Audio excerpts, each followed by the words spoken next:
जामनोरी तालुके जे मुख़्तलिफ़ union council जहिड़ो क जाम जाणी, UC Biro, UC Mansura, UC Tilasha, UC Naba, UC 84 Jamrao समेत आसपास इलाइक़नि में बरसात तबाही मचाए छॾी। केतिराई ॻोठ मुकमल तौर पाणी हेठि। ॻोठनि मां आवाम लॾ पलाण करे मुख़्तलिफ़ रोडनि ते पंहिंजी मदद पाण तहत कैंपूं क़ाइमु करे वरितियूं। सवें कचा घर ढही पट पइजी विया। सवें एकड़नि ते बीठल फसल ॿुॾी वियो।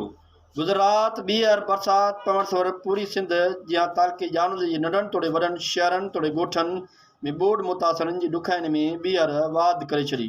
ॻोठ अला बचाए ख़ासकली ॻोठ मंगराड़ी, अलीबख्श मरी, बादल मरी, कासिम मरी, बागो बोज़दार समेत आसपास इलाइक़नि में चारों तरफ़ पाणी पाणी नज़र आयो। वेटरनरी खाते पारां चौपाई माल जी लाइ का वैक्सीन न लॻाई, जंहिं सबबि बकरियूं, ढगियूं, मेंहियूं गाबा मरण लॻा।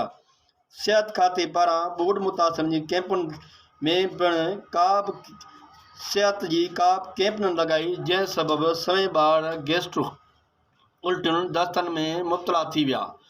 हुननि सिंध गवर्नमेंट खां घुर कई त फौरी तौर वैक्सीन कराए माल खे ऐं ॿारनि खे गैस्ट्रो खां बचायो वञे। यासिर मीर, सिंध टीवी न्यूज़, जाम नवाज़ अली।